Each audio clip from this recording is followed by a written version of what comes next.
Hello बच्चों, welcome to my class. आज हम पढ़ेंगे कक्षा 10 की हिंदी, जिसमें आज हम चैप्टर 1 के क्वेश्चन आंसर पढ़ेंगे। तो सबसे पहला क्वेश्चन देख लेते हैं। गोपियों द्वारा उद्धव को भाग्यवान कहने में क्या व्यंग्य निहित है? क्योंकि गोपियाँ जो हैं वो उद्धव को भाग्यवान कह रही हैं, तो इसमें पूछा जा रहा है कि ऐसा क्या व्यंग्य है, क्यों मजाक उड़ा रही हैं वो उसका। तो अब इसका आंसर सुनेंगे आप। गोपियों द्वारा उद्धव को भाग्यवान कहने में व्यंग्य निहित है, क्योंकि जो उद्धव हैं वो मोह से, प्रेम से, इन सब से दूर थे, क्योंकि वो योग के ज्ञान के जानकार थे। वे श्री कृष्ण के प्रेम और सौंदर्य के निकट रहते हुए भी उनसे बंध नहीं पाए थे, उनके आकर्षण से मुक्त रहे थे, मोह माया से भी दूर थे। इसीलिए गोपिकाएं उनसे कहती हैं कि हे उद्धव, तुम तो बहुत भाग्यवान हो, क्योंकि तुम श्री कृष्ण के पास रहते हुए भी उनके प्रेम में नहीं पड़े। और क्वेश्चन नंबर 2 देखेंगे। उद्धव के व्यवहार की तुलना किस किस से की गई है? कि गोपिकाओं ने जो उद्धव का व्यवहार है उसकी तुलना किस किस से की गई है?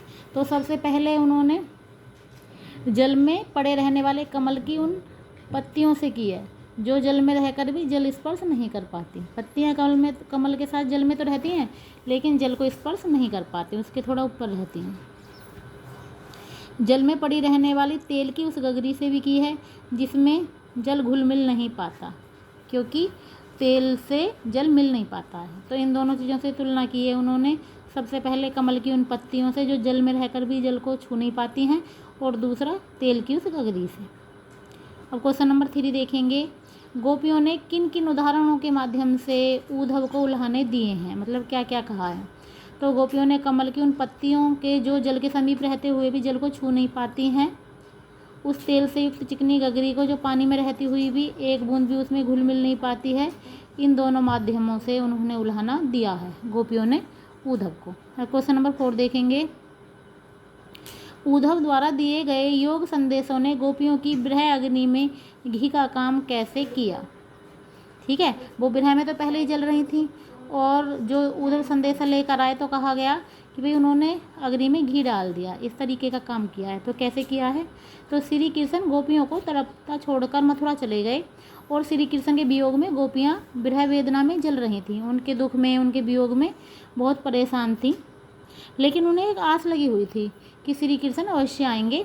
परंतु जब श्री कृष्ण ने योग ज्ञान का संदेशा लेकर उद्धव को भेज दिया, तो ये सुनकर वो बहुत दुखी हुई, बहुत परेशान हुई, और फिर उन्होंने कहा कि तुमने हमारे विरह में जो विरह रूपी अग्नि है उसमें घी का काम किया है। नेक्स्ट क्वेश्चन देखेंगे। मर्यादा न लही के माध्यम से कौन सी मर्यादा न रहने की बात की जा रही है? किस बात को कहा है गोपिकाओं ने कि मर्यादा न लही या मर्यादा न लही?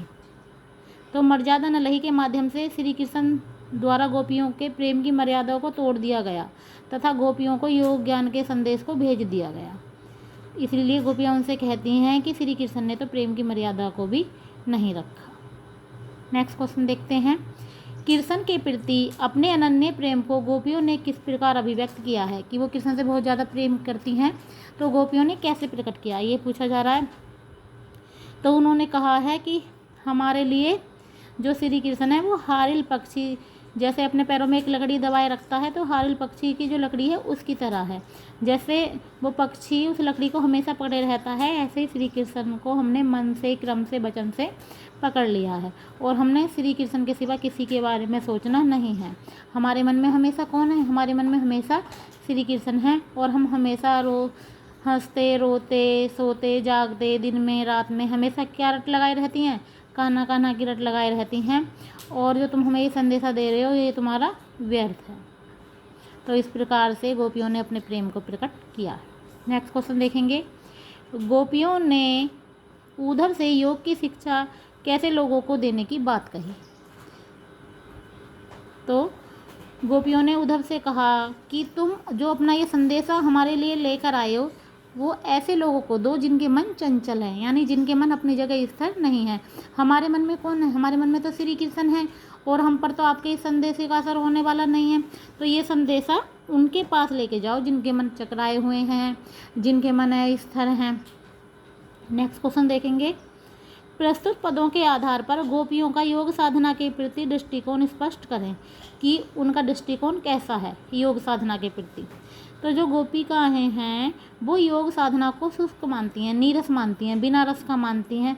वह कहती हैं जो योग का मार्ग है वो आग की तरह जलाने वाला है और बहुत दुख देने वाला है।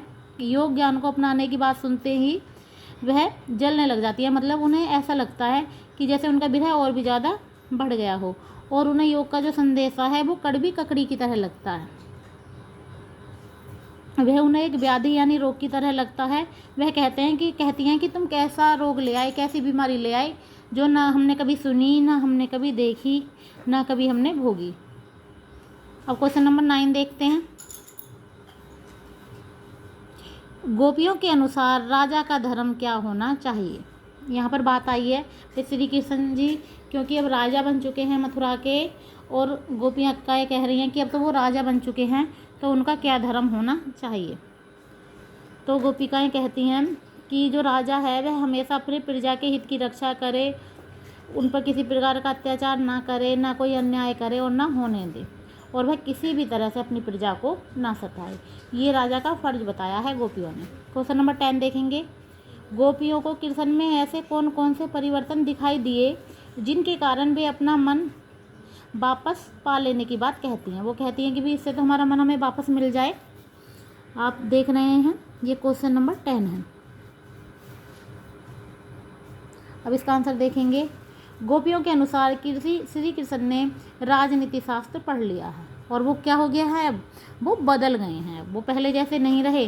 वो कहती हैं वो तो पहले से ही चतुर थे और अब और भी ज़्यादा चतुर हो गए हैं क्योंकि उन्होंने राजनीति पढ़ ली है, वे वो राजा बन गए हैं और इसीलिए तो अपनी चतुरता दिखाते हुए उन्होंने उद्धव को यहाँ पे हमारे पास भेज दिया है जो कि ठीक नहीं है। तो इसलिए वो कहती हैं कि इससे तो श्री कृष्ण जो हैं वो हमारा मन वापस दे दें हमें, वो ये चाहती हैं। अब क्वेश्चन नंबर 11 देखेंगे। गोपियों ने अपने वाक चातुर्य यानी चतुरता से जो बातें करती हैं वो के आधार पर ज्ञानी उद्धव को परास्त कर दिया। उनके वाक चातुर्य की क्या विशेषताएं बताइए। जब उद्धव गोपियों को योग ज्ञान का उपदेश देते हैं तो गोपियों की प्रतिक्रिया होती है कि वे कृष्ण के प्रति अपने प्रेम को कैसा बताती हैं, अमिट बताती हैं, कभी न मिटने वाला। और ये भी कहती हैं कि उन्हें योग का ज्ञान नहीं चाहिए, उन्हें इसकी आवश्यकता नहीं है। जल में रहने वाले कमल के पत्ते, तेल से भरी जल में पड़ी गगरी की तरह उद्धव को संसार में रहते हुए भी निर्लिप्त बताकर गोपियाँ उन पर व्यंग्य करती हैं कि तुम तो बड़भागी हो, तुम तो बहुत अच्छे भाग्य वाले हो जो तुम श्री कृष्ण के प्रेम में नहीं पड़े, लेकिन हम ऐसी नहीं हैं। तो यहाँ पर पता चलता है कि जो गोपिकाएँ हैं वो वाक चातुर्य में बहुत ज़्यादा चतुर हैं, बातें करने में बहुत ज़्यादा चतुर हैं और वो अपने इसी चतुरता से उद्धव को परास्त कर देती हैं। अब देखेंगे क्वेश्चन नंबर 12। संकलित पदों को ध्यान में रखते हुए सूर के भीरमर गीत की मुख्य विशेषताएं बताइए कि जो ये सूर का भीरमर गीत है इसकी क्या विशेषताएं हैं। तो देखिए इसमें सबसे पहले प्रेम को सबसे महत्वपूर्ण बताया गया है। गोपिकाएं जो हैं वो उद्धव पर व्यंग्य करती हुई कहती हैं कि जो तुम हो प्रेम में नहीं बंधे हो इसलिए तुम प्रेम को नहीं समझ पाते हो, और गोपियों की मजबूरी भी झलक रही है यहाँ पर।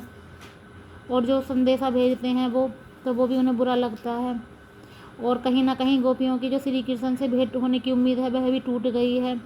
और तीसरी विशेषता यह है कि गोपिकाएं श्री कृष्ण से अमिट एवं एकनिष्ठ प्रेम करती हैं कि केवल उनके मन में कौन है, उनके मन में केवल श्री कृष्ण।